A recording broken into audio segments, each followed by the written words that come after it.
a video in May and I still haven't finished editing it. And I keep telling myself, okay, when I get some time, I'll edit it. But well, then when I get some time, I just want to sleep or rest Yeah, or a lot of veg people out. outsource the editing too. There are people who specialize in comic book stream editing. Yeah, I noticed a couple new ones. Um, Again, I don't know if there's a way to reset one's YouTube algorithm, or I just feel like I'm being fed the same stuff over and over again now. Um, so, and then I don't hear anything from the other side of the spectrum chatter. Um, I actually have to do a search for that. And even at that, it Yeah, seems like it's nothing's that all dried up. nothing's happening over Yeah, there. I mean, there's a lot of infighting, or there's a lot of I don't know.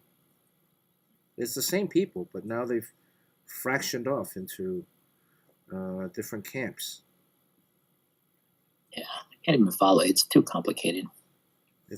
It depends on like who do you think is going to be the future of that alternative?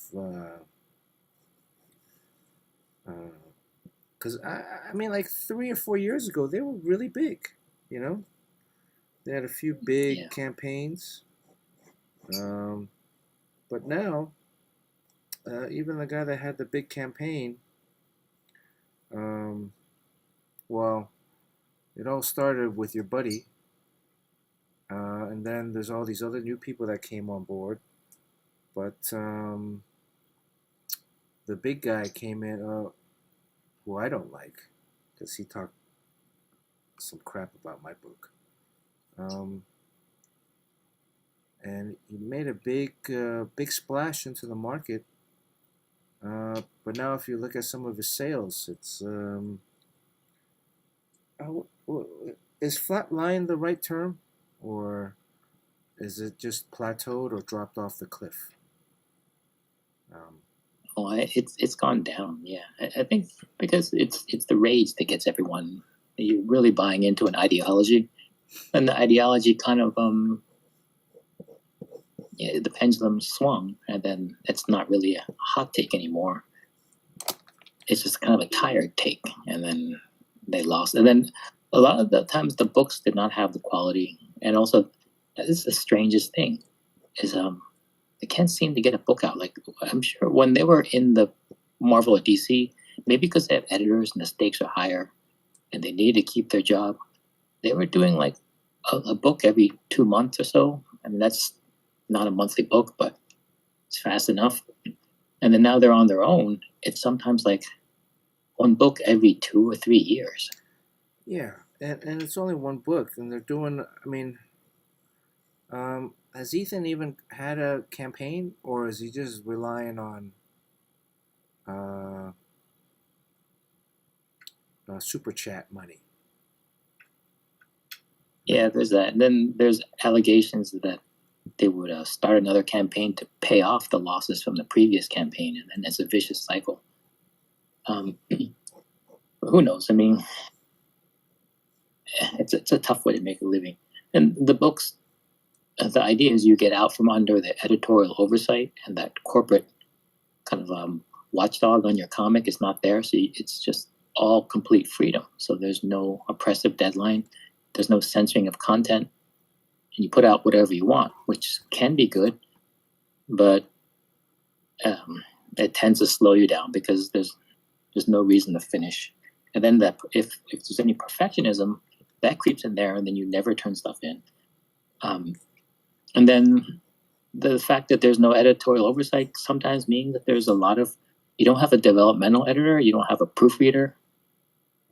Things the quality just goes down, and if they're primarily artists, then the writing suffers, which they think is not a huge deal.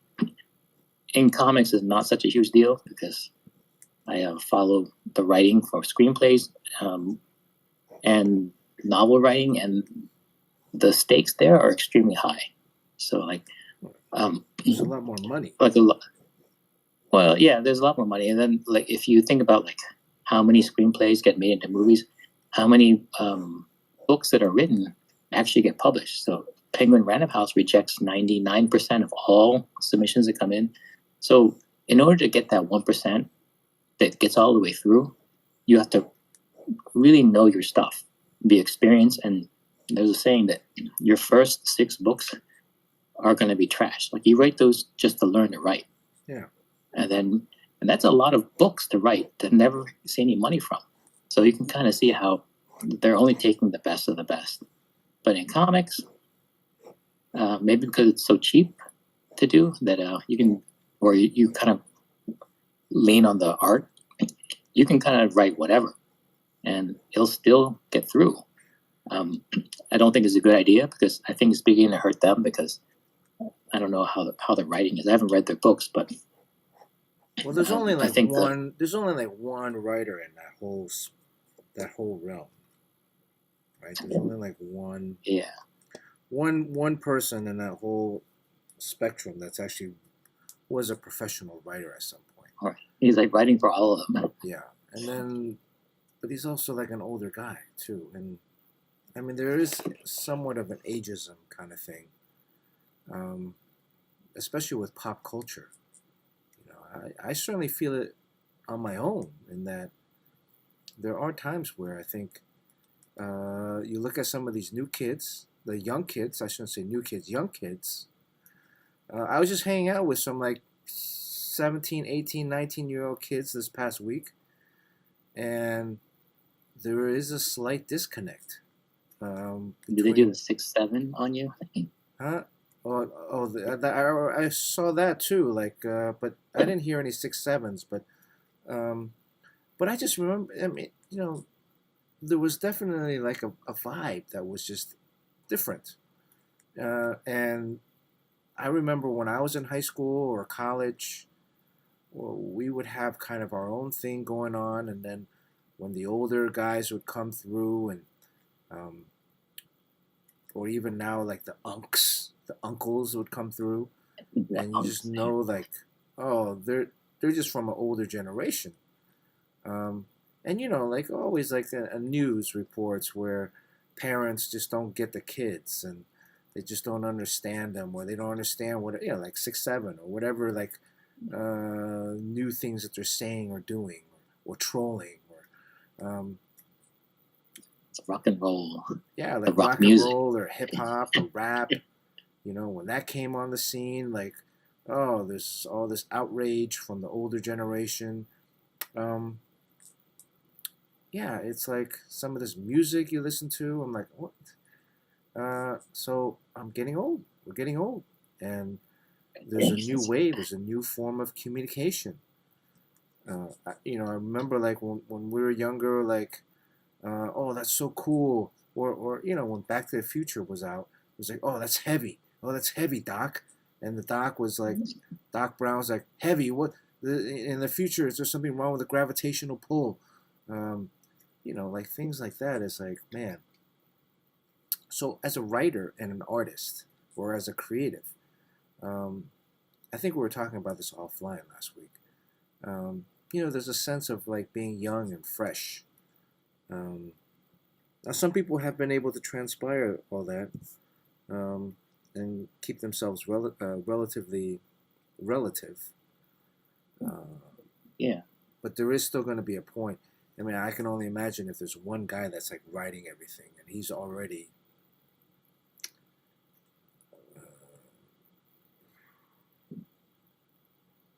Well, I think we lost your audio. I'm just thinking about a right way to say it. Okay. You know, but he's already kind of on the older side, and more, and on top of that, he's already politically extremely traditional, which makes you even older. Yeah, traditional conservative. That doesn't necessarily garner you to the young generation's thinking and concepts and. I mean, how many conservatives really come or work in tech? I gotta think, not that many. I'm trying to finish this Jane Foster Thor commission. I have a few on my table I need to finish in the next week or so. Um, so, It's pretty cool, anyways, those pencils. yeah. The pencils are very clean. Well, this is the rough on the back. I was light boxing it. So you kind of see that. It's almost like a animation style, and it is very clean. I wonder. I gotta look up some. Let me pull up some Jane Foster Thor reference. Is she still a hot character? Because it's been a while ago. But Well, people ask for requests, commissions on a lot of different things. I don't know. yeah, I think she's really fun to draw. I've drawn her like quite a few times. Really? It's because of all the different shapes and the material on her. Some stuff there's cloth, and then there's shiny stuff, and then the hammer is like stone. So every inch of her body is alters to a different material. And then if you're really good at representing texture and materials, as it changes over her body from flesh to chrome to leather to stone to cloth, like the shiny black spandex and then the rough leather, there's a lot you can do. So and it's good for watercolor because she's very colorful, and the shine is fun to draw. Yeah, I guess the watercolor is. But I'm not gonna watercolor this.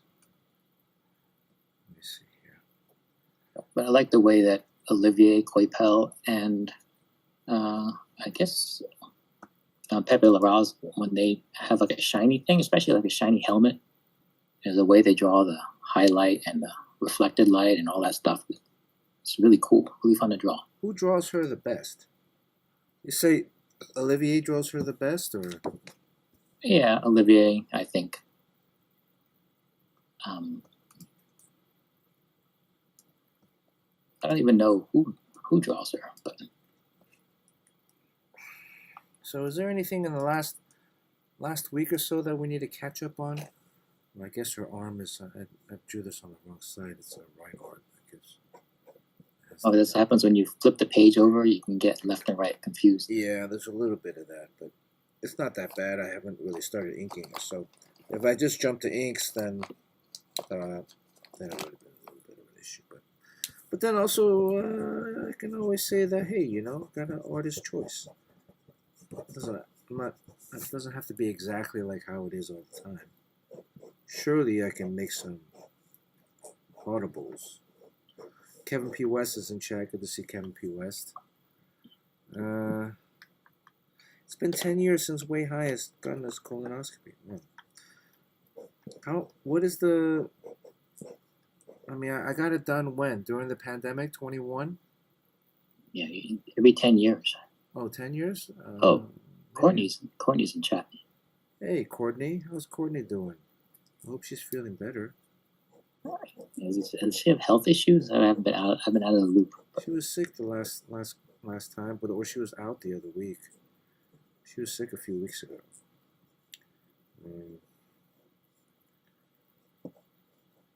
So I guess Jane Foster, she holds the hammer on her right side, but it looks like there's no kind of... Her right side is just bare. She doesn't have any kind of armor. Is there a reason for that? It's kind of cool, right? Asymmetry. Yeah, I guess. Okay.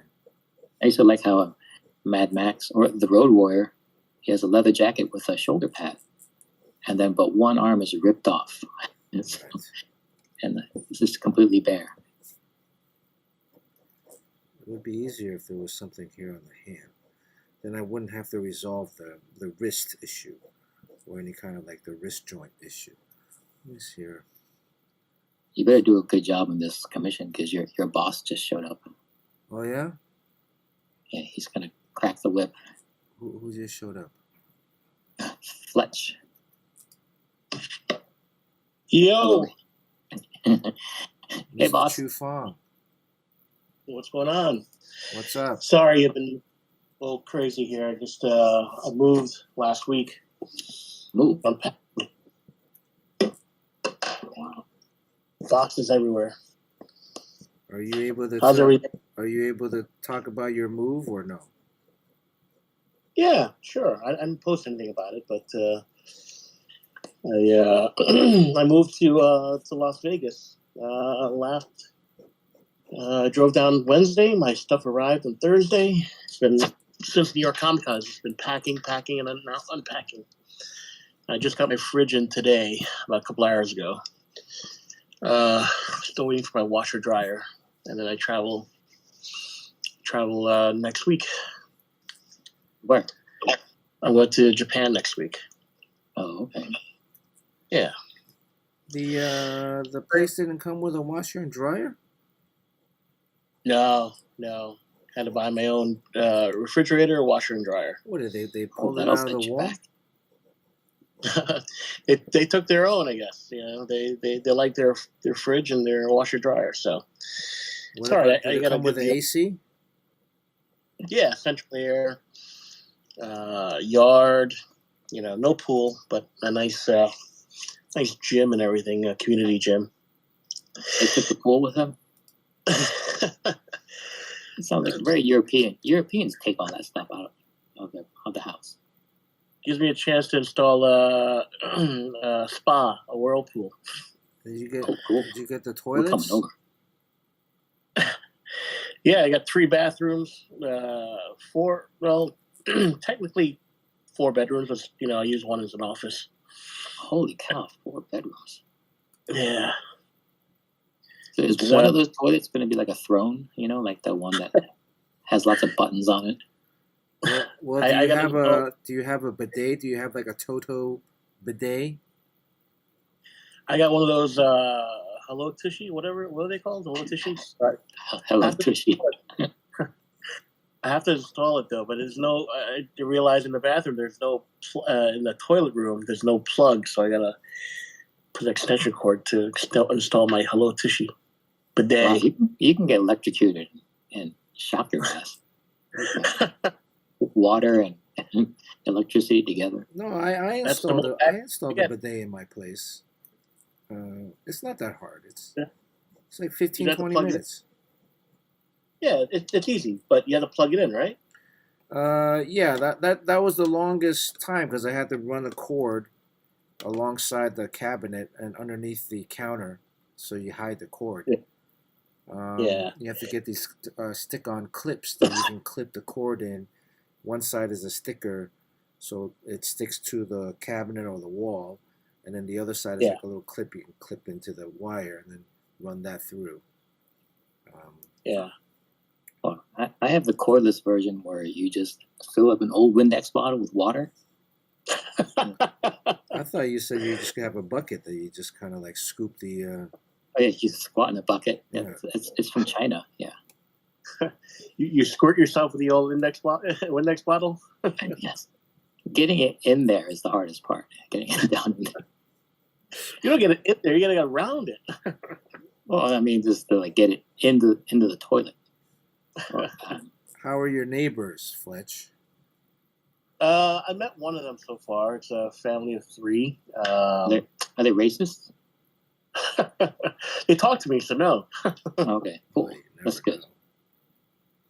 You never know. Did you bring them? Did you bring them like a goodie bag? I was in the middle of unpacking when I met them when I came by to say hello. In the middle of unloading the truck. There's only 2 things that got damaged in the move. So. Oh yeah, what got damaged? One was a framed picture, but they'll replace that. And the other one was a one of a kind my Lex Luthor table from Smallville. That they're not going to replace that. Well, it's in the shop right now. There's the movie company has a shop where they could try to fix it. So they'll let me know by next week if they can fix it. So we'll see. What did they break? It's a table shaped like an X, and with a big thick lucite on top of it. Yeah. And the lucite and the X, when they packed it, didn't realize it was as fragile as it is, and the X broke. Oh, it cracked? It cracked. Yeah.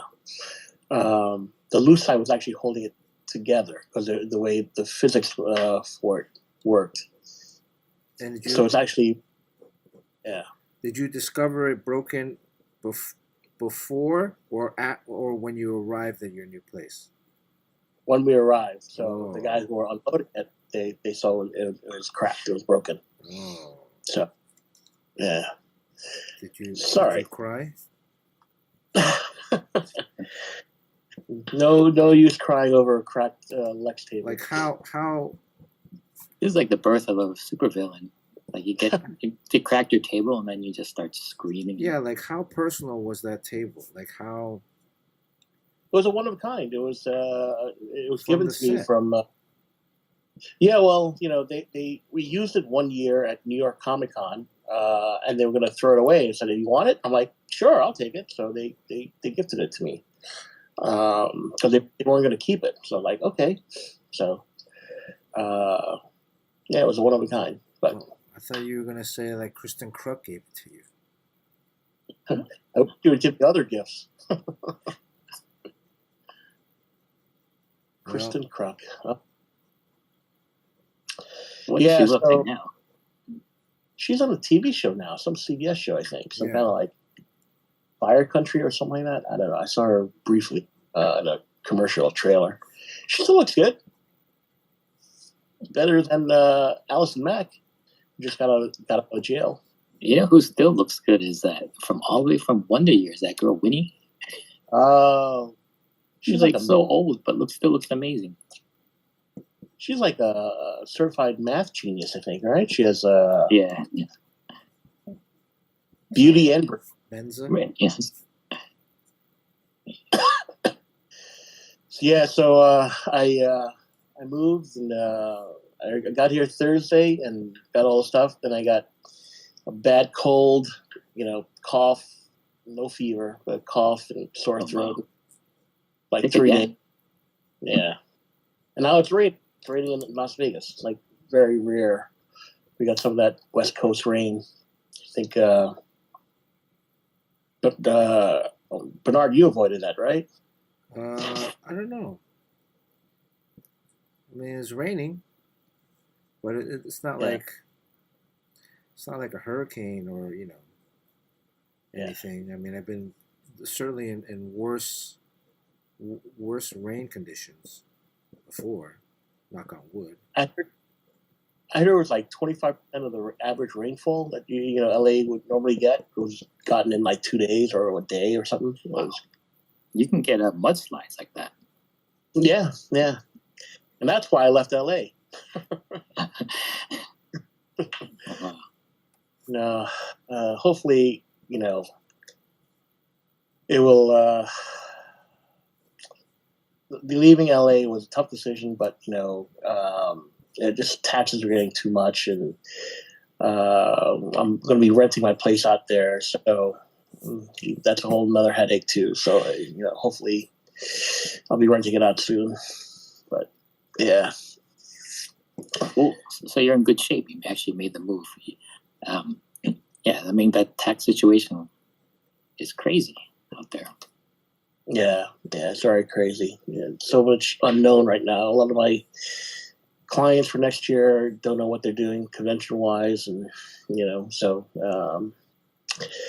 it's a lot of question marks for 2026. Do you know anything about the Hong Kong Comic Con? Yeah, it's next spring. April. Are you involved in any way? Do you think, or you plan to?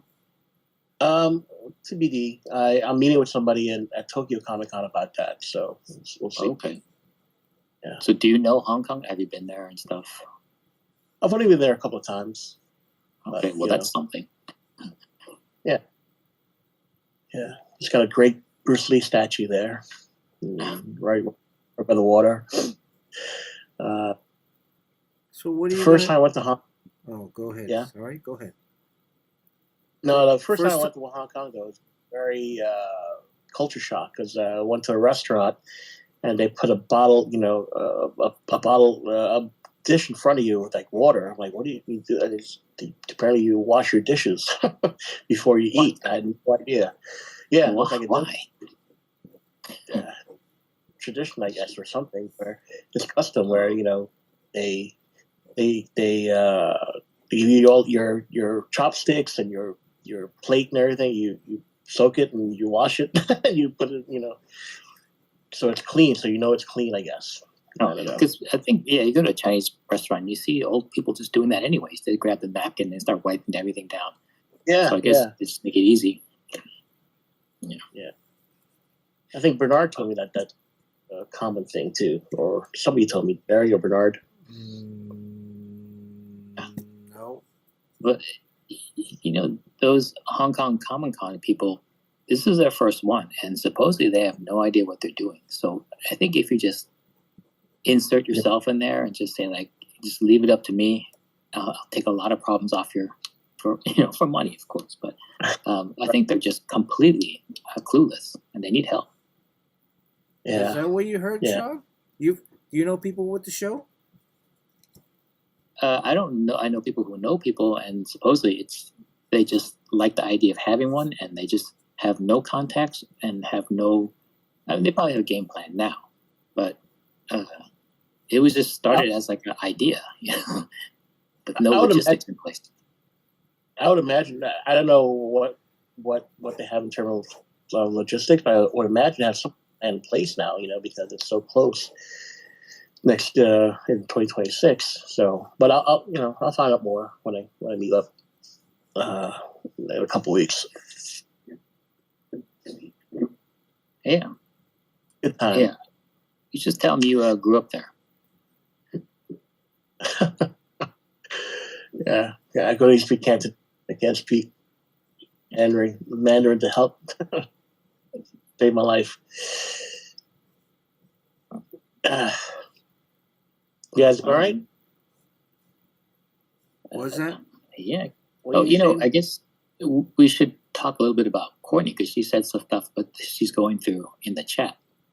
But yeah, she said she had skin cancer on her face, so she had some skin grafts and stuff like that. So she's not there anymore in the chat anymore, but she was just saying that while we were talking. Oh wow. Yeah, so I don't know how serious that is, but it sounds like she's going through something rough. No, she's had some. Had some health issues. Wow.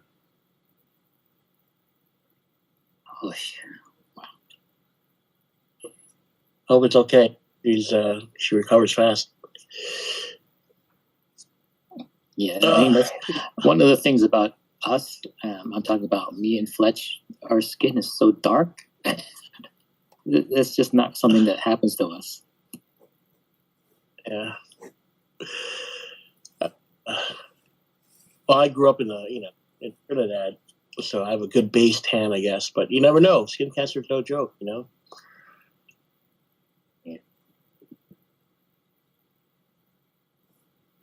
That's crazy. So what are you gonna do with your? Is there like a movie theater near you out in Vegas? The closest one. I'm part of the EMC rewards program, but the closest one is like 25 minutes away. It's not bad. You're a half hour away. Half hour. Because yeah, I mean the EMC when I was in LA, the EMC I used to go to a lot was the one in Burbank, and that was about 20 minutes away, 15, 20 minutes away. So it's about the same. Yeah. It's not so bad. There's a few people here that I'm friendly with. I haven't really seen anybody yet because I've been mostly locked in and trying to get through some of these bosses. And, for the first 2 days.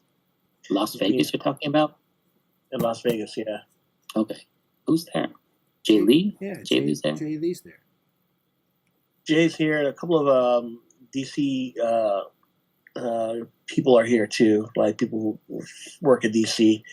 Napolitano, Nick and Christine Napolitano, and a couple other people too. So yeah, it's just it's a little weirder because had a a lot of good friends out in LA, and good community out there, and favorite restaurants and everything. Now I was just trying to find my favorite spots here. Without a fridge, the first couple of days was all takeout. It's all Wow. In Vegas without a fridge. Yeah. Well, when you were in Burbank, how often did you cook at home? I cooked. You're right. I mostly went out, but I cooked. I did cook, the occasional meal. Between the cans of soup that I have and the noodles, and So you I have reheat it. I have a bread maker. I made my own bread, but yeah, I got spoiled by having my favorites within a half hour away. Driving distance. So Are you anywhere near the strip? it's about 25 minutes. Okay. 25 minutes. And are the movie theaters the same direction as the strip, or a different Yeah. direction? Same direction. They're closer movie theaters, but it's Cinemark, and I'm not a Cinemark member. But so yeah, just gotta try to find time now. I gotta go see some movies. Really? There's actually movies other than the Predator movie. I mean, what are people watching? It seems like the number of movies has kind of gone down.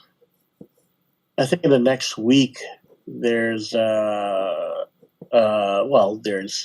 Sisu 2. That guy versus Yeah. That looks like a lot of fun. There's what's that? Wicked 2, the sequel. That's gonna be huge. Probably huge. I think that's this weekend too. There's Now You See Me, Now You Don't. Well, I'm a big fan of that franchise. I think it's So how is that different from the first movie? I mean, like, is it just the sequel with the same exact name? it's a sequel with like the original cast members, and I think new cast members too. But the title's exactly the same. No, the first was called Now You See Me. Oh, okay. And the second, yeah, this one's Now You See Me, Now You Don't. It's weird. Like Fast and Furious, Fast 7, Fast, whatever. Yeah, I hear Running Man didn't do so well. It came out last week. Yeah, that's too bad. I mean, that's what's up with Edgar Wright? Yeah. Isn't that a TV show, or that's a movie? Running Man. That's a movie. That's a movie. Oh. A new movie with the guy from Top Gun, the new Top Gun. And what else? Yeah, Predator Badlands was good. That was the last good movie I saw.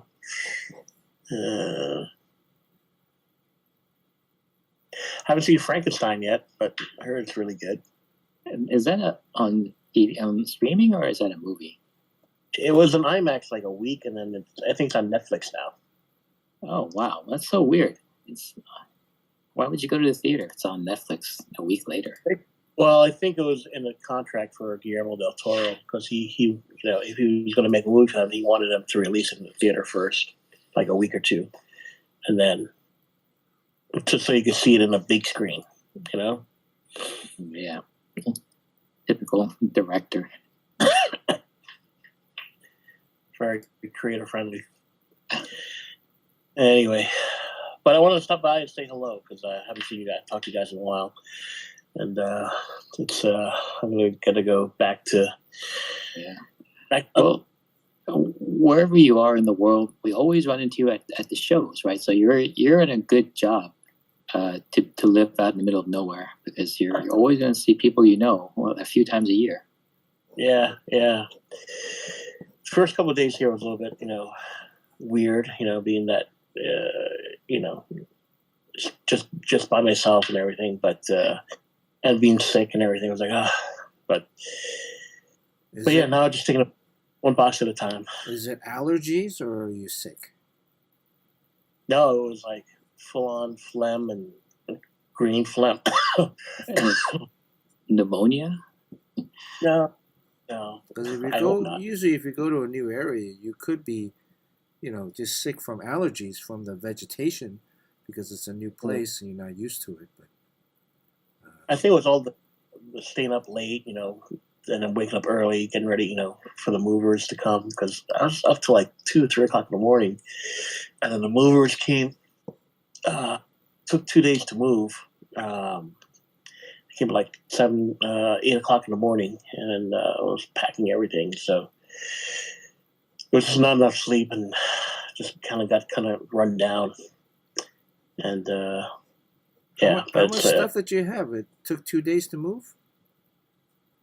Yeah, they told me it was 22,000 pounds Of baseball cards, of comic books. Yeah, oh shit. So I'm going to be setting up my own store soon too. I got to start selling some of this shit. It's like you don't realize until you fill a house full of stuff that like, what am I going to do with this shit? So yeah, I gotta start thinking about that. You got your neighbor's kid to give some stuff to. She's more into, I'm sure, Wicked and everything. She's like, so. But yeah. All right, man. You sound Hope like you feel better. You sound like you just got done running a marathon. I just got done moving some boxes up the stairs. Just kind of rearranging this shit. It took me about 3 days to find out where my box of shoes were. I was wearing the same shoes I was wearing for the last week. Well, I only have one pair of shoes, so I'm. Really? Yes. I have like, I hate to say, I have like 20 pairs of shoes. Yeah, well, you're a public front-facing guy. No, I'm a background guy. But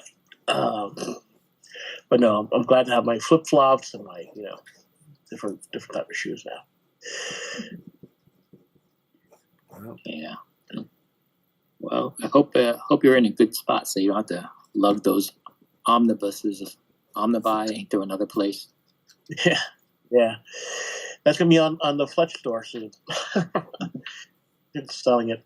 Yeah, like So, you gotta move. Are you gonna? I mean, it's a big place, Sean. There's 2 floors, and so where are you gonna? Is there gonna be? Where are you keeping your office? Downstairs, or is the master bedroom downstairs? The master's like 4 downstairs. bedrooms plus a loft area. 4 bed. Is this for? I mean, I don't know about your personal life. Is this for one person? Holy cow! Well, the hooker thing too. Oh, yeah, because you're near Vegas. That's right. Yeah, no, the master bedroom's on the first floor because the master bedroom and bathroom were attached downstairs, and the office is on the first floor too. So the second floor is all, like a game room. And, yeah, you're never gonna go there. It's the reverse Pulp Fiction. The GIMP is going to be kept upstairs instead of downstairs. But in theory, like usually the master bedroom should be like upstairs because it's more private. Right. That's what I'm used to. But I actually have a lot of friends who own houses like in Tennessee and Texas, and the master bedroom's on the first floor for all these layouts. I'm like, why? Normally I do, usually the second floor has the master and everything. But yeah. This one is the master's on the first floor. Wow. All right, so I'm waiting for the invite to the home housewarming party. Right. You guys are welcome anytime. I just know that there's going to be a lot of boxes. I think I'll be unpacking middle of next year. It's so much shit. So much shit. Well, how many boxes? How long were you living in LA? When was the move from New York? When was the DC move? 2015? 2014. 10 2014. years. Yeah. About 10 years. 10, 11 years. And in those Yeah. 10, 11 years, when you first moved to DC, when did you buy the place that you were in? 2 years in, a 2 year and a years half in. in. So And then so 20. So I had my place for about 8 or 9 years. 8 or 9 years.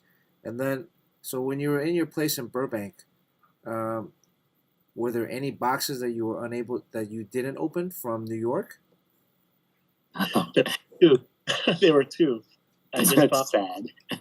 I'm like, oh, I never opened these boxes. They were hidden in the back of my closet. Like, oh shit. What was in those boxes?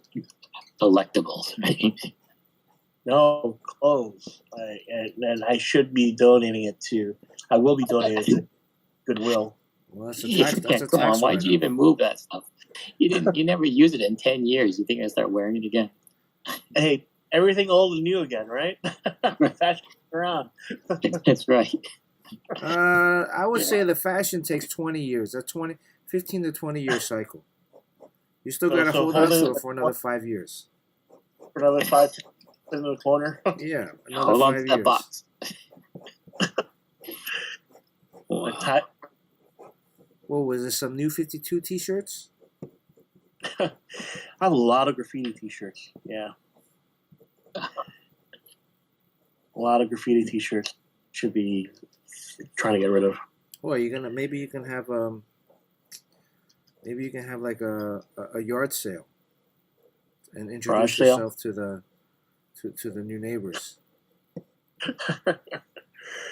I don't want to be a target. People like, oh, this guy has all those collectibles. No, you have no collectibles anymore because you're getting rid of all of them. No? Yeah. That stuff's gonna be worth money, though. You know what I was thinking about? I was thinking about, remember that Amazing Stories TV show? Yeah. That episode with the guy who kept everything. I'm like, Yeah. well, I don't want to be that guy, but I always think about that. It's like, am I being that? Am I becoming that guy? I don't remember that episode. What was it? Amazing? Was that the Steven Spielberg TV show? Yeah. Like Twilight Zone, kind of, right? Kinda, yeah. But it was about this guy who kept everything because he thought everything was, he felt everything was collectible, and he became very poor, living out of his car and everything. Until one day, he decided to sell everything and discovered that in selling everything in his car, it made him like a millionaire. And it was, auctioning stuff off and everything. So, but then he was like 80 when he decided to sell everything. Well, that's the dilemma too, right? That's a life dilemma. You save everything, but then when you're 80, you decide to spend it. But then you're 80 years old. And what can you do when you're 80 years old? You know? Yep. You need to have some of Right? it. Right? Yeah, like, Dr. you know, Midnight's in chat. Barry Windsor Smith. Huh? Barry Windsor Smith would tell us not to sell pages, and I don't know how old he is now, but he must be 80 now. And I can see his pages starting to go on the market. So, and sometimes they sell for 6 figures. So he's going to sell his artwork, and then when he's like 82, he's going to get himself like a Ferrari.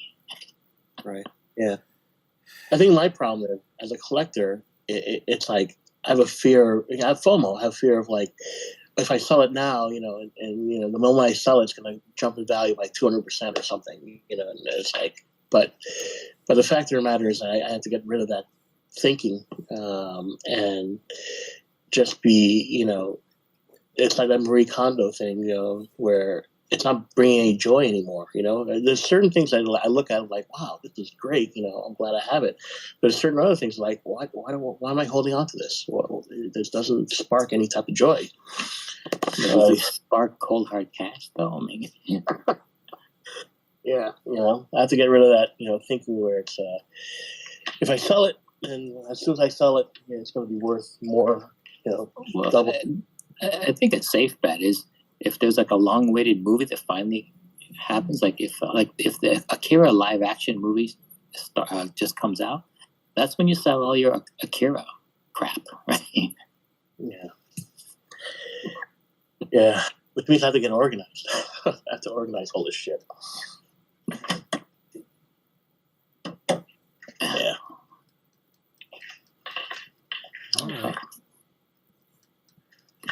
Well, good luck in Japan. Hope you get better before Japan. And then yeah, well, I'm feeling better now. And the yen the is guy going who's down. throwing the big show in Hong Kong, he is a huge collector of Marvel stuff. From what I hear, he has like warehouses full. And I'm not sure where you get this stuff, but like if you have like a Captain America life size standing figure to have like 20 of them, I think the only way you get that is if they're like movie standees or something like that for movie premieres, and then they just get warehouse and you can buy them. The guy that's running the Hong Kong show? Yeah. He has hundreds of Marvel figures that are life size. I don't even know how like when those are even Is he made. a Hong Kong guy or is he a Taiwan guy? The Hong Kong guy. He's a Hong Kong guy? Because I know a guy in Taiwan that has a bunch of... Oh, maybe it's the same person. Who knows? Yeah, I think those are called Muckles. Muckle, Muckles. They produce them sometimes and offer them for sale after production's done. I know that Stan Lee would get a bunch of that stuff, which his art dealer at the time apparently took all that stuff from him. Not reputable, but yeah. So a bunch of life size Iron Man armor stuff and Captain America's and all that stuff. Muckle. It's used for promotion too, like when you're promoting a movie and they're at theaters and everything. So, but yeah, that's when you got money, I guess. Anything can be had. Well, are you gonna start collecting something new when you get rid of this current stuff?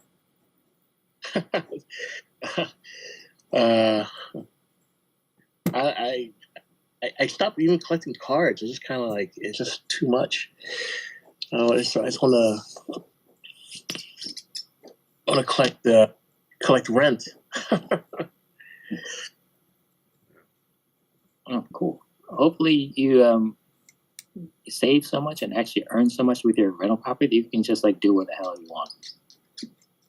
Yeah, it's theoretically. Hopefully, if I rent my place out, hopefully it should go towards both mortgages. So, yeah, it just go towards. Meaning, you think it'll cover both? Yeah, it should cover. Wow, what a deal! But it's economy, it's been a rough time. So, I'm just trying to find the right person too. A lot of stuff to work. Yeah, a lot of especially in LA too. You worry about not finding the right person to rent to either. I don't want somebody who, because the renter has all the rights, not the landlords. Oh, that's right. It's California. Fletch is beginning to sound a little Republican now. Hey, what part of the economy is doing bad? Though I sound Republican. Renters' rights, taxes. Yeah. I don't want any. What do they call the people who stick around in an apartment without paying? Squatters. ICE. Squatters. Nobody mentioned talking about no ice. fridge. There's no ice in the house. Well, that's how you deal with squatters. You call ice on them. Yeah. No, but the economy is pretty bad.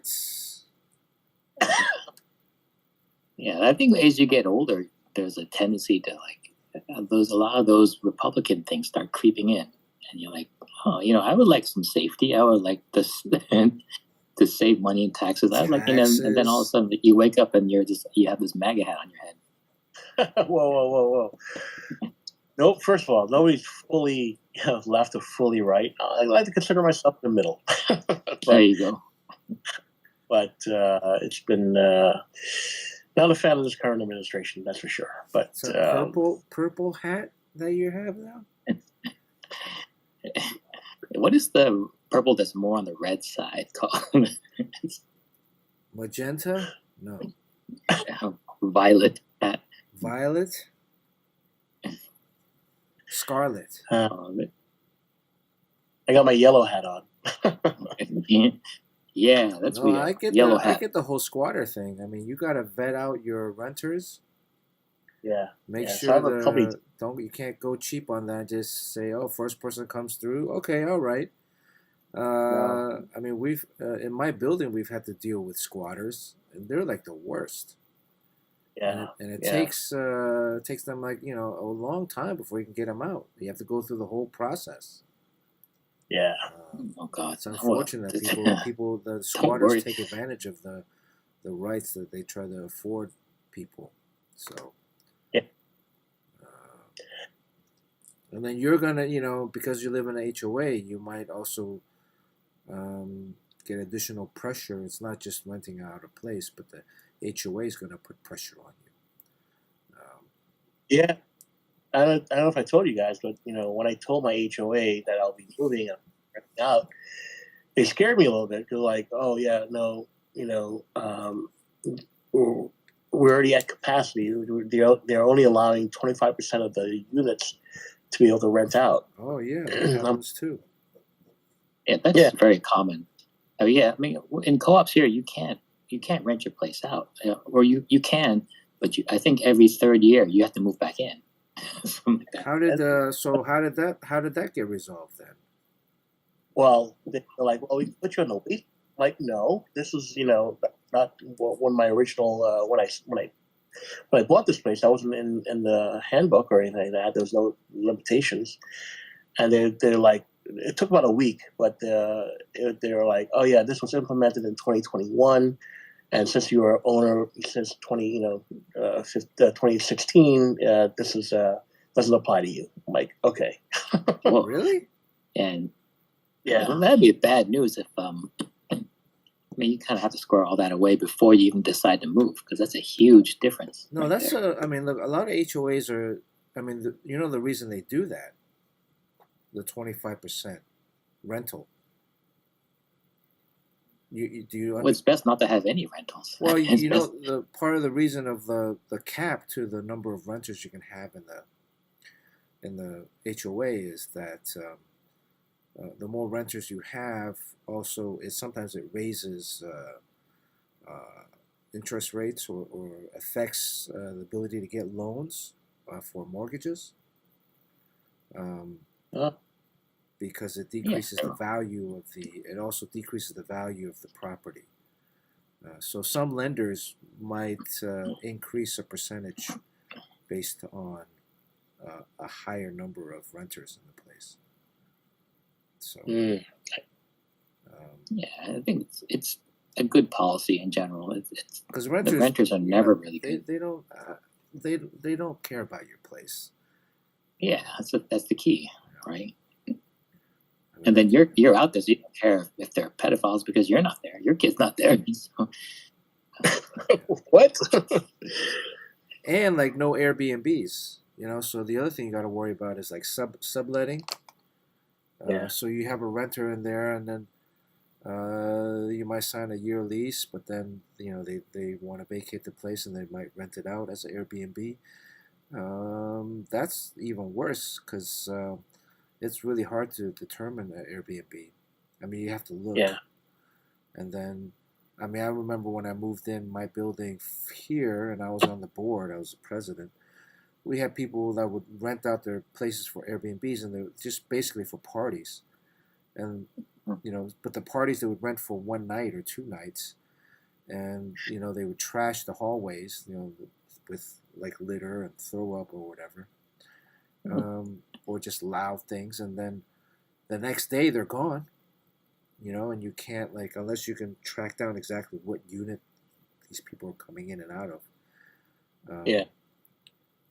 Because it's usually in the middle of the night.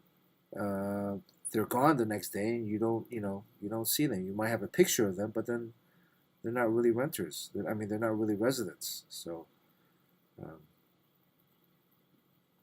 Yeah, that's one big thing. They they're very much against Airbnb and any temporary type of renters and all that stuff.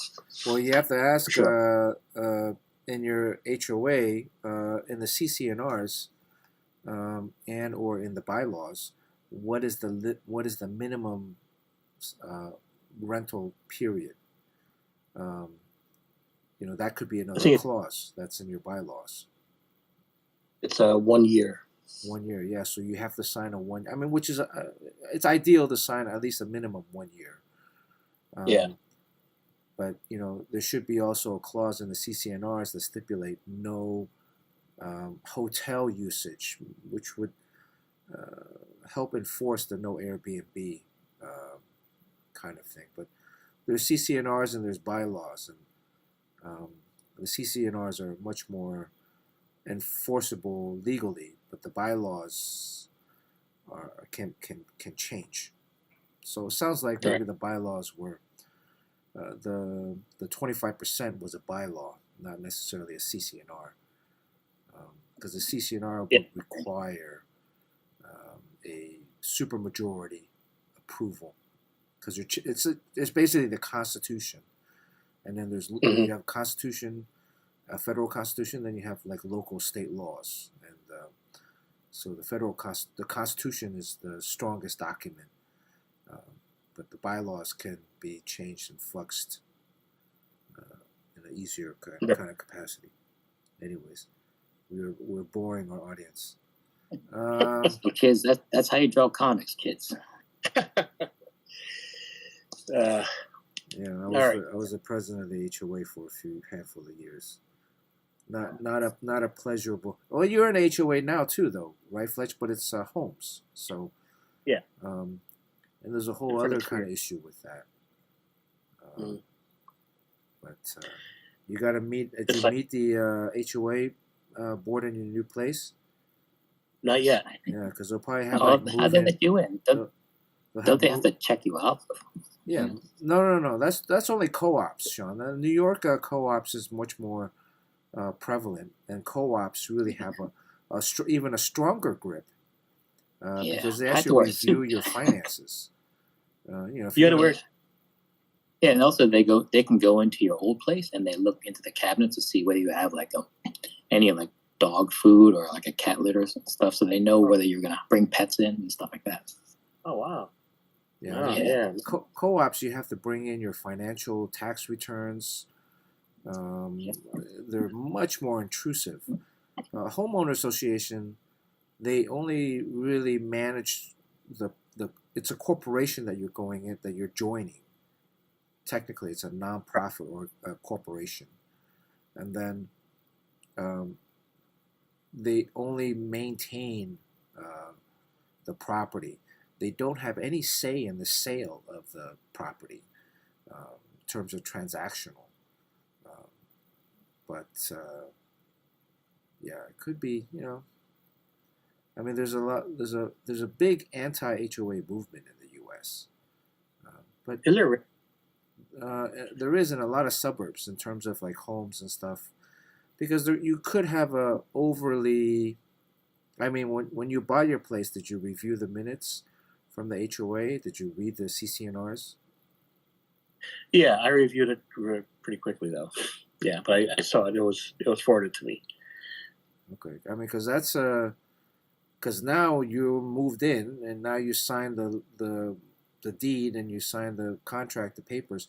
So technically, you agreed with everything that's in that document. Right. And Yeah. then, and then the minutes are, you can check to see how strict the HOA has been in terms of enforcing a lot of the violations. Sometimes you can't leave stuff on the front lawn, you can't park on the street, or you can't have a barbecue, or you can't. There's a lot of things you can't do. Even like in my building, curtains have to be a certain color. There's a range of colors that are acceptable. Um, Now, to get around that is you can have two curtains, one that's exterior facing of the window, and then you can have like a red curtain on the inside that you look at from your room. What all of this is to kind of basically maintain property value and aesthetics. of the complex. That's good for you. Yeah. Yeah, ultimately it's good for you, but some of it could be restrictive in terms of freedom. I think a lot of the problems come in people that first-time homeowners that don't understand that when you buy a place, you're not actually physically buying. Well, you're buying a home, so it's, but like in a condominium, you know, you only own the airspace inside of the condominium, and you're buying a percentage of the corporation. So however many units are in this HOA, that you have like 1/100th share of that corporation, and you're basically going into business together. A home has a house actually has a little bit similar standards, but definition of what is actually yours versus the corporation's is more clearly defined in your CCNRs, anyways. An Hope you HOA don't meet has a Karen. an HOA has a lot of power um, over your home. So Yeah. I'm not sure about Las Vegas. Or Nevada. California. The laws of the state are much more lenient with the people living there as opposed to property owners. Figures. Yeah. But then there's a whole process. Again, like, yeah, you get Karens, you get someone on the board that's like a pain in the ass. What was that thing? Oh, I was watching Tulsa King on Paramount. I heard it's good. I haven't seen it. It's okay. It's okay. I'm on the most current season now, and it's a little repetitive. But he moves into like Tulsa, and then he moves into this home. He buys a home in this HOA, and the president drives around in an electric cart and cites him for certain things. So like when you're moving in, like in my building, you have to schedule a move in, move out. You can't just move stuff in whenever you want. They got the elevator. They got to make sure there's nothing gets damaged or right, like everything's padded, because when you're moving in and out, you can damage a lot of stuff, and especially if you're moving out, you're like, F you, I don't care if I damage the elevator on my way out. So, but in a home, I think there would be other kind of stipulations. So, like no baseball cards. They won't find that here. No red cars. No red cars. They'll say like no Chinese food. No Chinese people. Fletcher's almost already at MAGA. He has a red car. So it's not cherry red though. It's a cool red. I'm calling it here. We'll give it a year. Next year this time, Fletcher will be full MAGA. He's going to be the Karen. He's going to get that golf cart. You might want to join the board. Oh yeah, Bernard had a great time. Yeah, join the board. You lose faith in humanity when you join an HOA board. Ignorance is bliss. Everybody needs. I don't know. HOA. In your building in Burbank, I don't know. Did you ever have issues with people allowing their dogs to urinate in the hallways? No. I bet you every building has that. You just don't know because you're not on the board. It's an accident though, right? So no, like people especially like if it's raining. Like if it's raining, they don't want to go out. They don't want to walk their dog, so they open the front door and they let the dog go out in the hallway, and then they come back. And in the hallway? Yeah, in the hallway. And or it could be like an accident where they're walking the dog, but the dog is not on a leash, so the owner is just walking ahead and the dog is behind them, and then the dog sniffs and then takes a leak in the corner and then catches up to the owner. So it's like, and then the owner's like, oh, I didn't see it, but then it's like, it's your dog. Who's responsible for your dog? Me or you? And also your dog's supposed to be on a leash. If it's not on a leash, You might not think that's a big thing, but it's like, man, there's been dog fights in the building, and like dogs have died. And then if Oh, your dog bites another dog, the other owner can, in some ways, force your dog to be euthanized because Oh yeah, he's that's right. deemed as an aggressive dog. You know, wow. and we've had owners where like, oh, my dog is trained. Look, he's sitting right in a stand. And I'm like, it doesn't matter how well he's trained. It's still a dog, and if something happens, who's responsible? Even like people left their door open, you walk by and the dog runs out of the unit into the hallway and bites someone and runs back. But Yeah, anyways, yeah. that's If you're on the board, if anyone's watching this and you're on a board of HOA, you will lose faith in humanity within the first month. Because I That's mean, for parents only. I would think like my building is kind of a higher end building, but you would think, but still, actually, so. people would be, you fine them like a couple $100, and they'll just show up and throw the money in your face at the at the board meeting. So So, did you want to be? Did somebody suggest you to be the president of the HOA, or did you want to be president of the HOA? I got roped into it at first. Mm. At my place in Studio City, I got roped into it because I went to a meeting and I had suggestions on stuff, and they're like, "Well, if you have all these ideas, you should be on the board." And I was like, "Okay, sure, I'll be on the board. How hard is it?" And it was like easy the first. I was there. How many years was I there? I was there like 4 years. It was great the first 3 years because everybody got along. There were no jerks. Mm. But the last year, this couple moved in, and they were a pain in the ass, and to the point where I had to really learn all of these state laws pertaining to home ownership and corporations and boards, and because they were just writing letters left and right. One of them was an attorney, and then the other person was a stay-at-home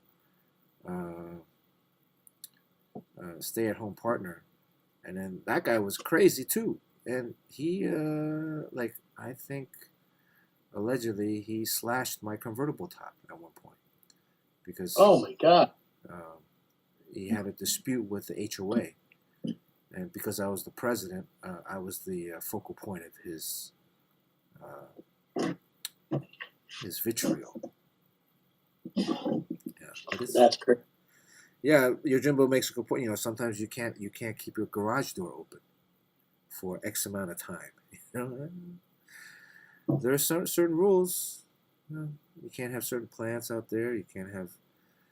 You can't be planting your MAGA flag out there in the front lawn. Although I don't know, it's Nevada, so you might be able to. Yeah. Also, we've had things like people leave their Halloween decorations out for like, and it's like January. I'm like, dude, it's 3 months. You can take out the pumpkins already rotted. You can remove that from your front door. But So strict. so no parties. No parties after 11 or 12 midnight. But Everything closed. Fine. A judge in D.C. sued a dry cleaner for ruining his pants. I remember reading that a few years ago. Yeah, he wouldn't settle for $10,000, so he sued for over a decade. Yeah, and then I think he lost his judgehood. Is that right? I remember Serves reading. him right. Yeah. All right, I'm gonna head out of here. We did an hour of this. I think this is pretty much penciled. Although her arm, I'm not like. Let me try to clear this up. See how it looks. All right, I'm gonna packing, but I want to catch them say as everybody. Hello, hello, and we'll begin soon. All right, Fletch. Catch up with you next Congratulations on your move. Safe Thanks, travels. guys. Thanks. Hopefully, you guys will by sometime soon and come by, visit, and help me unpack. There. That's the. We gotta help. If you go visit, you gotta help them unpack. That's right. It's a catch. That's the catch. All right, guys.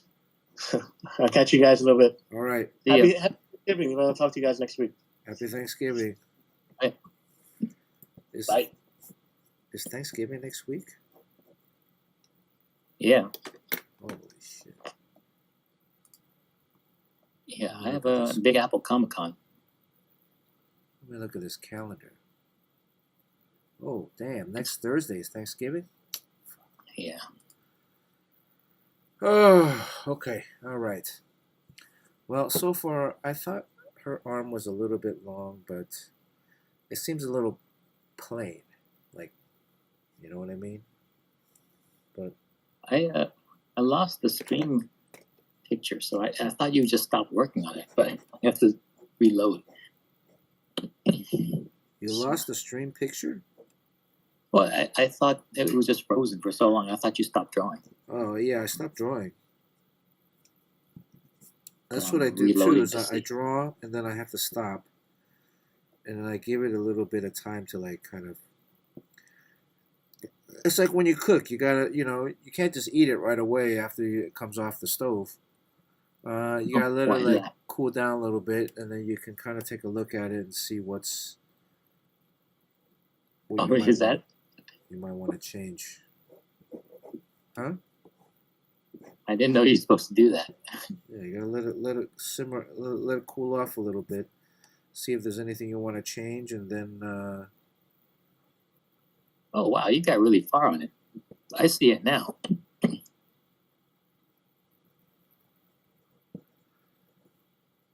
Pretty cool. Is that a 9x12 ink drawing? it's gonna be inked, yeah. And I'm giving like almost a full figure. This was only supposed to be like a bust.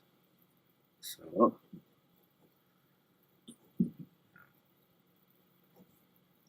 but I won't be able to finish it today.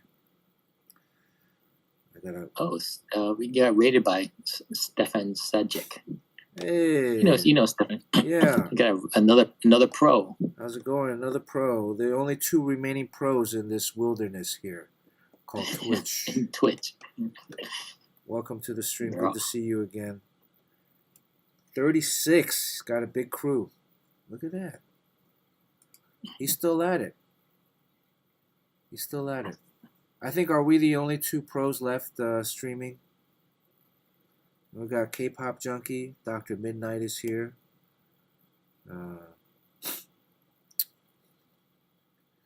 This is a sketch of Jane Foster Thor. So I kind of feel like her arm is a little bare. I mean, I guess that's the design. But when I ink, I'll probably add in some scratches or battle damage.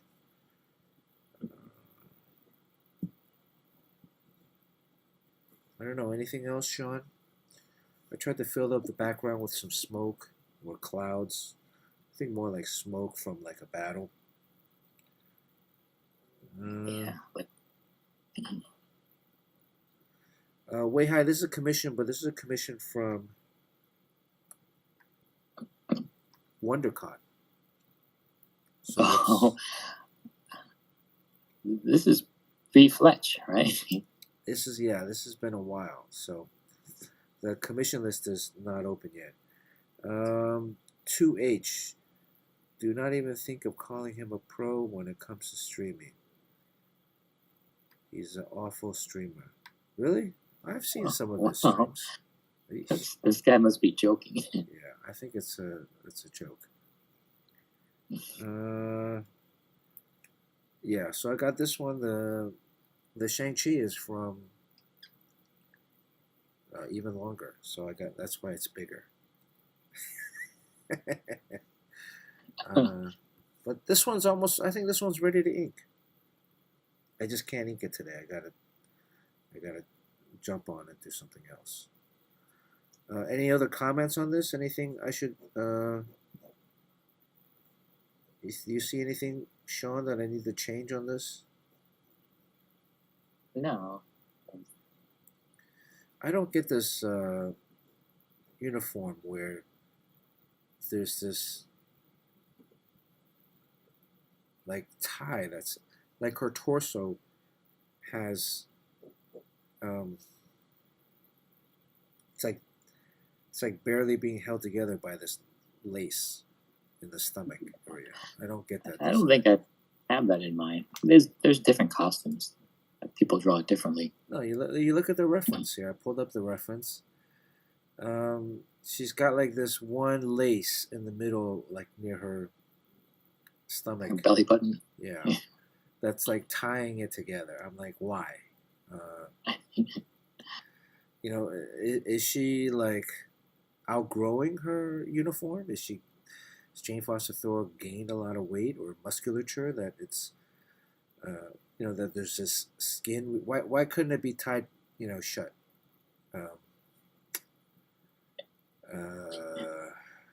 I don't remember that being. It's in a bunch of the other references. I'm looking at all the other stuff, and they all have this this little belly button exposed area. Look, even in this weird. Even in this art germ version, look at that. And is it trying to be sexy? To me, it looks like an overweight guy barely couldn't button up his shirt.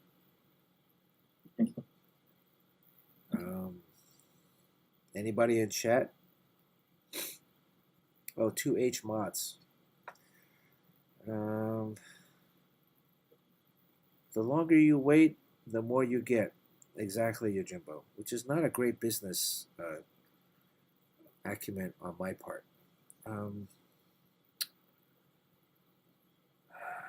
Yeah, see, look at this one. This is another. Here, she's got. Who's this? This is not Olivia. This is someone else. Yeah, and then like it makes me wonder, like how, if she didn't have this belt here, and I were to draw on the background, on the back of the board, right? Where does this? Has anybody? Is there a picture of her without the belt? Like, does this?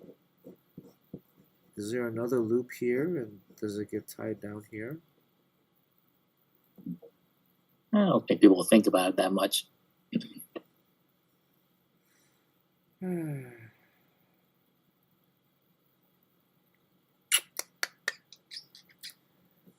All right, let's get out of here. Next week is Thanksgiving. What do we know? What do you know? Perhaps we'll be back. Hopefully, I'll be able to ink this by next week. Okay, Jane Foster Thor. Anything else before we get out of here? I was going to ask you about the Kickstarter stuff.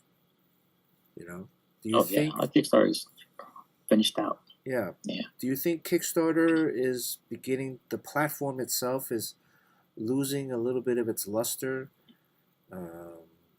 or even GoFundMe, or even what was the other one? Indiegogo. Well, it just becomes really popular. Like I think if you're like an early adopter of like Instagram, then you'll have a lot of followers, but then everyone joins, and then so you kind of split all the money between thousands of people. So I think a lot of people are doing Kickstarter like more than ever, because that's the distribution problem and going indie. Right. But the problem is everyone's on it, so it's hard how to break escape velocity. So I think they basically look at your first day, and if you have a good first day, then it's like they assume that this is a hot project. So then they push it out. So that first day doing well means you would do way better than someone else. So I think Kickstarter was on strike when we launched. So our first day was less than it would have been, and then the algorithm thinks like, well, this is just an average project. So then you end up having to close the gap yourself by doing all sorts of things, going on K-pop show, and just going on any show that would allow you to be on. And after a while, it was just basically like doing sketch cards for anyone that backed the Kickstarter. And we ended up having like 400 backers, and it did fine. And we sold way more books than our first Kickstarter, but our first Kickstarter did well because we were just basically giving away original art to people who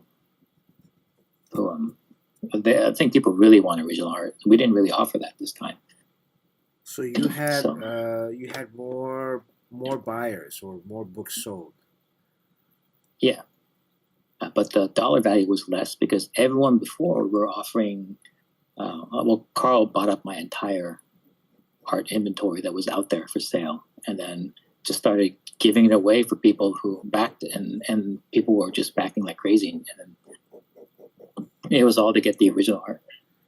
Well, because I was looking at Bob's thing, Bob's Korean. Oh yeah, he's got. Kickstarter. Yeah, I didn't know he was an editor in chief for this company. I didn't know he was doing that. Either, yeah. But and then how? Well, here's the secret. I was like, there's a pre-launch page, and then what you do is you get people to go to it. I'm not sure if there's like a certain amount of time that you can't have a pre-launch page open for that long. But if possible, if you know you're going to launch a project, can you do it like maybe 2 years ahead of time? Just say like, hey, I'm going to be dropping something in the future, maybe 2 years from now. Just sign up for the pre-launch. And then you just do that everywhere you go. And pretty soon you get like 1,000 people all ready. And then you launch. And then, hopefully all those people will buy on some level. And then you have an amazing first day. And basically you're not, it's like when you open a store, you don't just start advertising the day you open the store. You just tell people in town that you're opening a store a couple of years from now and get ready, get your money ready, and this is what we're going to have. Yeah. I mean, the pre-sign up is key, right? If you get a lot of pre-sign ups, that will help push the project. But then I'm curious, like, why not Indiegogo? Because Indiegogo allows you the option of extending the campaign past 30 days. Does Kickstarter have that option now where... Yeah, mine's still open now. So but I think the main reason, it used to be a politics thing. I mean, I think some people saw it as a politics thing, and that certain people use certain sites. But I think one thing to keep in mind is that each one of those has their own community. So they're Kickstarter people that buy Kickstarter projects. So you want the one that has the most, biggest audience. Right. So when you launch, you just get all those people. They don't know who you are, but they look at your project because Kickstarter sends out the email saying like, look at this project, you'll like it, and then they'll go and they'll buy it. But I don't know how. Can you use both? Like Zoop. Can you use both? Yeah, you can use both. You can do one and then do the other, so you capture different communities. But and have like special, exclusive giveaways for each. Yeah, I guess you can. And what about Zoop? You guys didn't go with Zoop? Yeah, because I mean, they're kind of new, and I don't know how big their community is. And supposedly they do all the fulfillment for you. I think that's the one thing that's. But I don't know. I write and draw the comic. I don't really get too involved. I don't know too much about that. Well, that's Zoop. I mean, that's the beauty of Zoop is that not just the fulfillment, but they take care of the marketing and they take care of the production. So printing, you don't even have to worry about printers. They figure all that stuff out for you. And then you just have to produce the book. And then, I mean, they take a slightly higher cut than Kickstarter or Indiegogo, but they're also handling all the painful stuff. I assume fulfillment is extremely painful. Yeah. And if you don't know what you're doing, you can lose your shirt. Yeah, I mean, you can spend as much time fulfilling as you could drawing. I mean, or like if it was you, if you were doing it by yourself, instead of sitting at a garage for like a month trying to pack and box comics and then deal with returns, that's another thing. Like, you send it out. Maybe some guy's like, hey, my thing got bent. I want another copy. That couple weeks that you spend fulfilling, you should be spending that couple weeks coming up with something new, right? Or resting. But yeah, I'm curious if there's going to be another platform that's going to kind of jump into it. Zoop kind of started a few years ago, and they've had some projects that have hit six figures. They've done very well. Yeah, they do. There needs to be more competition. I think that whole space is kind of new, and the Kickstarter did not go. That there's a lot of hiccups. Like fact they're all on strike. I don't know what you feel about that, but and then so in terms of what service they provide for you, and then one of the things that happens, they automatically put this sticker on that says if you funded, like we funded in 6 hours, they'll put a sign there that says funded in 6 hours. So then a lot of people from China, because we have a lot of buyers who are into Daniel Wu, they'll go to the site and they'll say they're going to back it, and then they say oh, it's funded, so I don't have to, and they just leave. And I think it's a pretty serious flaw, but none of that gets changed because they're practically the only game in town, so they're not really trying to outdo a competitor. Yeah, they're not really looking to improve that much. I think the format's been the same. But then with any comic, with any published comic, we got to get out of here. But with any kind of published comic, there's always what's it called, attrition? There's with every issue that you come out with. I mean, there's another publisher that's doing comics that I was initially kind of helping a little bit, but I noticed that every book that they put out is just fewer and fewer. Incrementally less and less. It's a good and bad thing because those people are collectors, and you want to say well, get out of this business because you're just messing with my numbers. The fact that you're all buying issue 1 and not interested after that, so you're not reading the book. But then again, they're the ones that are spending $20 for one comic. So it's kind of like a love-hate thing, and I think it all falls more towards love because anyone who will spend that much money on one comic, we need them because we would all go under if the collectors left. Well, how? Okay, so the collector's issue too is okay. I know with the what was that book? ISOM. They had there was a big collector's push. There's a big resale push. Has there been a big resale for Evermind or any of the other 24/7 books? Resale? I mean, secondary market? Well, the collectability factor. Well, that's all smoke and mirrors to begin with. I mean, the fact that there's a bubble. I mean, all of these collecting things, it is kind of all upside down because people are buying The Death of Superman because it was going to be worth a lot, but the fact that there's 2 million copies sold means it's not going to be worth a lot. So it's kind of like a contradiction, and people just never understand what's going on there, and they end up buying heavily on super popular things, which is the definition of something that's never going to be collectible. Yeah. So you always got to look for that really quality project that comes out of left field, and this is me waving to you from left field. Just as a hint there, we're still taking pledges, but that's what you got to look for. It's something really good that is going to be underbought because it's not well known. And then when it becomes well known, you can say well, I have issue 1 out of the first printing. Yojimbo says he still has a sealed copy of Death of Superman. So okay, quick question. So I mean, this is a very interesting conversation. I think we need to have a whole episode about this because you and Jerry have done a few Kickstarters already. So everyone's going to. On this question, okay, so in your recent Kickstarter, you guys also made available, you were selling issues 4, 5, 6, but you also made available issues 1, 2, and 3 again for new buyers, right? Yeah. A question comes to mind and discussion in terms of collectability, and Yojimbo has a link up in chat. The issues 1, 2, and 3 that you're offering in this second launch, are they first printing issues or are they second printing issues? Oh yeah. I don't even know. That's a good question. Because if they're second printing issues, then it makes, if we're talking about collectability, that first wave, that first Evermind from last year, valuable. But if they're the first printing books, then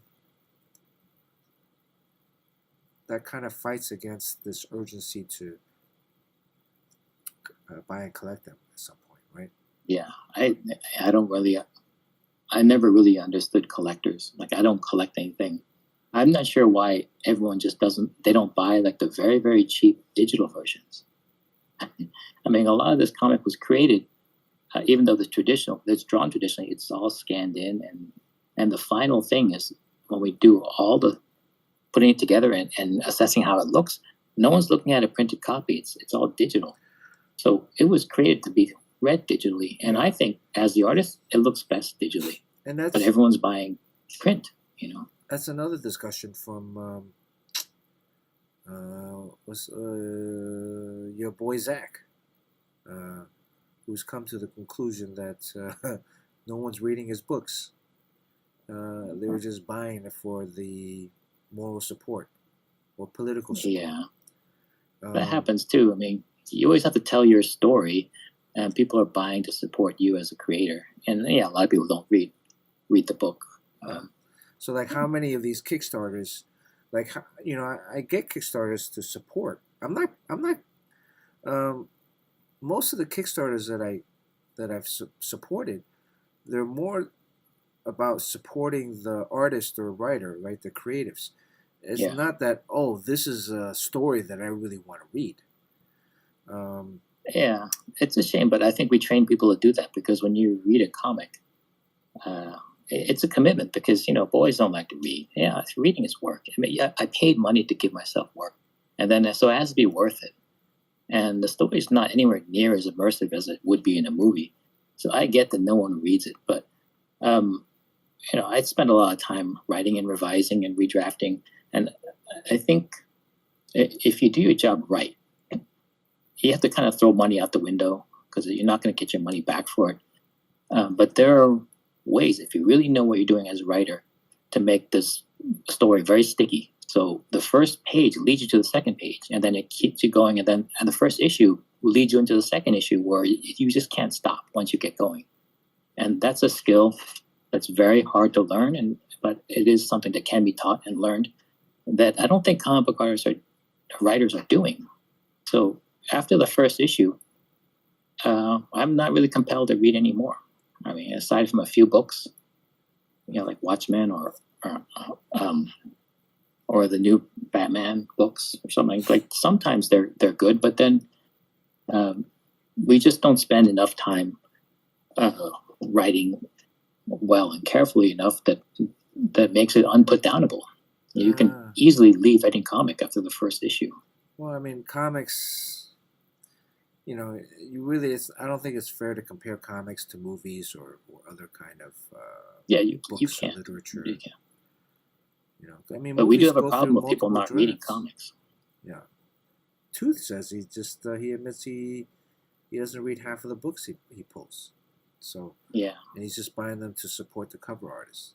Yeah, and believe me, like we really appreciate that because we would all go under if there weren't those people there. But I just don't understand why people don't. And I guess I do understand because I don't read the comics myself. I mean, well, it's time. I try to some read. Of it is time, right? Yeah. But there is. And you can't veg out and read it really. Like if you can turn on the TV and just like sit back, and then they can talk a lot and doesn't wear you out. Like the conversation, you can just follow it. But then if there's a conversation like a Brian Bendis type conversation in a comic, like that is work. Yeah, you gotta pay me to read that. It's interesting. It's a topic that's probably needs more discussion. You know, and was it you that I was talking to also about or someone else last week? You know, even now TV shows or TV shows mainly, are being written in a way that, um, or being scripted and written in a way that they have to uh, kind of simplify a lot of Yeah. the storytelling because they're simplifying it on the basis that the a good amount of the people that are actually watching the shows are watching the shows, but also on their phones at the Yeah, same yeah, time. it's essential now. It's like the second screen stories. So Yes, you got to assume that your story is on the second screen, and their primary screen is their phone. right. And so the And characters that's have to say stuff that normally the characters would just do, but now it's yeah, being said in dialogue so you can hear it and then understand what's going on when you do pick up your head from your phone to watch 5 or 10 or 15 minutes later. um, and that's that's also interesting because that really talks about like how society or cultural um, habits change, social habits change. But then when you're reading a comic, you really gotta put everything down. You can't yeah. It's multi. only one screen. The only Yeah, other multitask, I guess, you can listen to something. You can listen to a podcast. You can listen to music, but that's all. That's always happened, except not the podcast stuff. But you always listen to music while you're reading the comics. And so, has that affected how you've written stuff? Does it even come into the factor at some oh point? yeah, totally. And Yeah, then like and there's in every movie these days, like in Mission Impossible, they always discuss a very complex plan.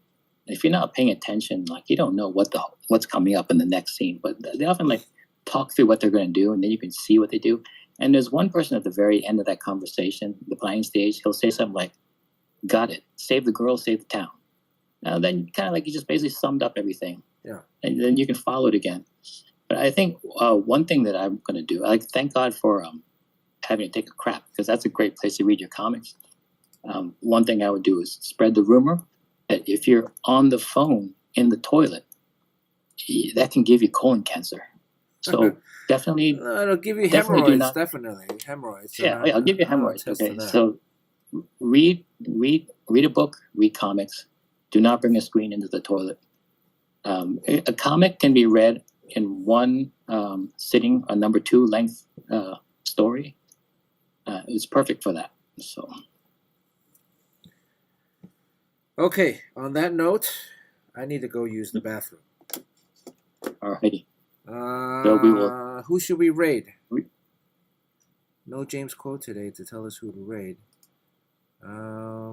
I hope you guys enjoyed this conversation. This is the Jane Foster Thor. We're almost there. Almost Yeah, there. we talked about HOAs and moving, renting, HOAs, and then HOAs also a and little bit about Kickstarter and comic collecting. yeah, and I guess is it official? R.I.P. Lewis Small Jr. Yeah, that's a sad one. He was such a nice guy. I haven't seen him in a while. I didn't know what happened to him. Spent a comic book convention in Montreal with him back in the early '90s. That was a while ago. Yeah. Went to go watch a Montreal Expos game, and then I don't remember if we went to one of those well-known Montreal establishments, but He loved those. R.I.P. Lewis. Yeah, I haven't seen him in years. Yeah. He was always popular with the ladies. That's one thing. Yeah, he always had a lady on his. He was a natural. So a lot to learn from him. Tooth says, could I suggest rating Ray Q? Okay, let's do that. Thank you, Tooth. Jimbo, thank you for helping moderate. Oh shit! Who am I rating? Is it Ray O or Ray Q? REIQ. Ray Q TV. See how my memory is like. I just said it like less than a minute ago, and then I went to go click a different screen. And I completely forgot. My memory is just for shit right now. I think it's Ray Q. It looks like Ray Q is doing a I'm good. Anyways, thank you for watching. Thank you for jumping on. Hope everybody's doing well. Stay safe. Stay dry. See you next Tuesday. Sean, any other last words for now? No, I mean, check out the Kickstarter if it floats your boat. Maybe. And then other than that, we'll see you next Tuesday. Okay, and I'm actually going to be jumping back on stream in a few minutes, but it's because I'm recording the basketball stream, which is a new endeavor. So no more drawing for tonight, at least stream-wise. So I'm actually going to be... So if you see the notification come up, know that it's for the Pratt basketball. So if you're not into that, it's understandable. But I'm just testing out a new format. I'm basically live streaming it so that I get the video, and then I download that onto YouTube, so it goes on the main YouTube page, not the YouTube live page, and it also allows me an opportunity to edit it in the YouTube studio, if that makes any sense. All right, so see you guys next week. All right, happy holidays. Happy holidays. Happy holidays. Let's see. Ooh, I gotta pee. Is there going to be a comic book that you can read in 1P period?